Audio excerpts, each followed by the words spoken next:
Start this Monday with a live look outside. The first measurable snowfall we've seen in weeks is coming down as we speak. Commuters trying to brave through it, but that snow is expected to cause slick roads for that morning commute. That's why our weather team has declared this morning a KARE 11 weather impact alert day. Yeah, Cece's already been really busy. Audrey Russo is going to be giving us a live look at the conditions from the northern suburbs. But first, let's get out to John with a look at the forecast. Really depends on where you're waking up and how much you're going to be getting.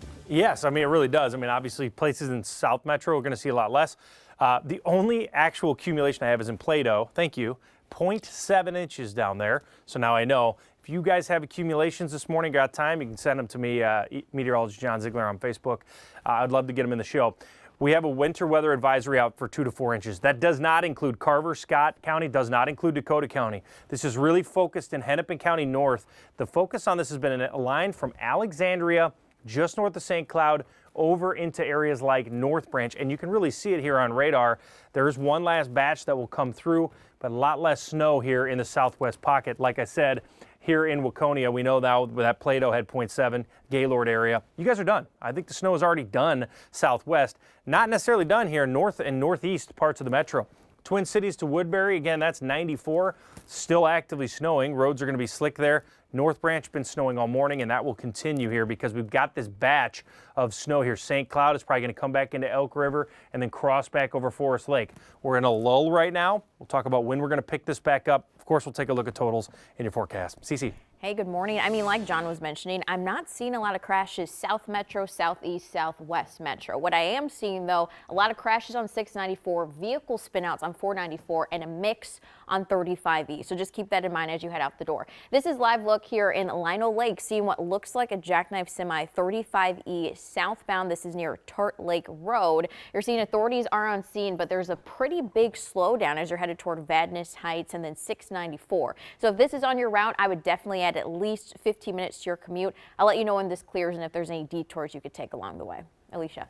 Cece, thank you. As we mentioned earlier, today is a KARE 11 weather impact alert morning. Yeah, snow is falling all across the metro, but it's north of the Twin Cities that's seeing some of the most totals. Our Audrey Russo is in Forest Lake with a look at conditions. How's it looking out there, Audrey, so far? Yeah, things are looking, still pretty snowy out here. I want to show you what I'm standing in right now because we've been talking about the highways throughout the morning, but I want to show you just how much snow is on the ground. Not on the highways, maybe on some of the residential roads. This is in a parking lot. We've got maybe about 1.5 inches of snow, and it's kind of this gritty feeling snow. So if you are not driving on a highway, just be forewarned that your morning commute on some of those side roads could be a little dicey as the plows are obviously focused on major thoroughfares like 35 next to me. And you can see the plows have come through a couple of times at this point, so the pavement is bare in some parts of the road. And people are moving at a good pace, not seeing too many issues out here. But if you are going anywhere north of Forest Lake, all the way up to Brainerd, up past St. Cloud, there are still many areas of the state where there are completely covered roads. This is according to MnDOT's 511 mapping system. I just took a look a short while ago, and there are still some areas that are covered, even all the way over as far as the Wisconsin border, just a central channel across the middle of the state where there's just a lot of snow on the roads, and the plows are all swarming there trying to get the job done so people can get to work safely. Just be forewarned that if you are driving out on the roads today, even if you do see bare pavement, there are some areas where there's slick spots, there's some areas of ice and just patchiness that could be dangerous. We're going to continue to stay out here. I'll bring you another update in about 30 minutes, but for now, Jason Lee, I'll send things back to you. All right, Audrey Russo giving us a live look at conditions on the roadways. Thank you. Before you head out the door, make sure you have the free KARE 11 app on your phone. You can use it to get customized forecasts, weather alerts, and live radar anytime. Just scan the QR code right now on your screen to download it. Yeah, the other big story that we're following here, in less than 24 hours, new tariffs will take effect against some of the United States' closest allies. Yeah, in a matter of hours, President Trump will be speaking with the leaders of Mexico and Canada who are hoping to avoid a trade war. Michelle Beck is here to explain what could happen if we can't come to an agreement. Michelle? Well, guys, the U.S. will start collecting its tariffs after midnight, dealing with their 3 largest trading partners. Two of those partners are already promising retaliation.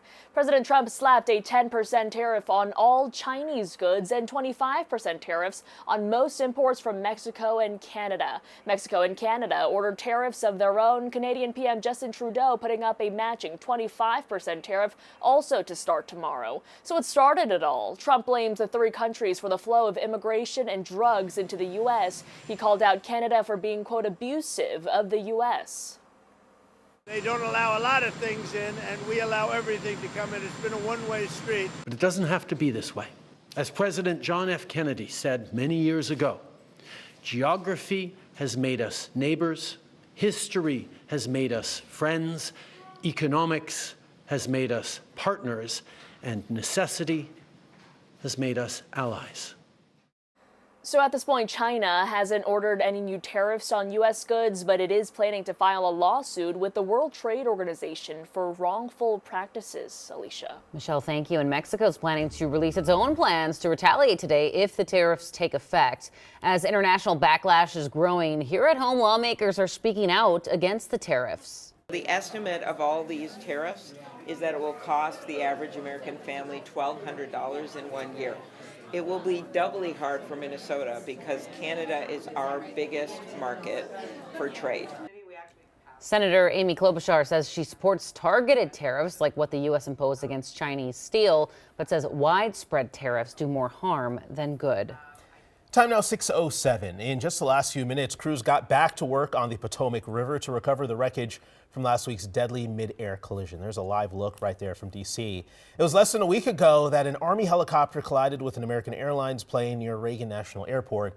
The NTSB says they have now recovered the helicopter's black box, which is being sent to a lab in D.C. Officials say they've also recovered the bodies of 55 of the 67 victims killed. Right now, divers are still searching for the remaining 12 victims. And in the last 24 hours, loved ones of the victims visited the site. Family members held a memorial along the river, then stopped by the runway where the flight was supposed to land on Wednesday. A large wreath was laid there for the victims. The Washington, D.C. fire chief says he met with families over the last few days. I will say that they are a strong group of families that are focused on getting their loved ones back. And I think that's the appropriate place to be at this point.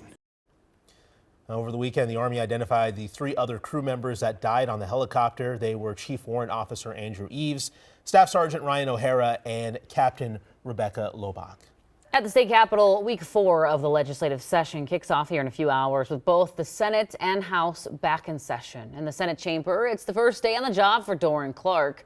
He won the seat representing District 60 in a special election last week, replacing the late Kerry Dietzick. His win gives the DFL a 34-33 majority. Then House lawmakers are scheduled to meet today, but they could be forced to immediately adjourn again if the DFL boycott continues. Over the weekend, the House did not reach a power sharing agreement with House Republicans.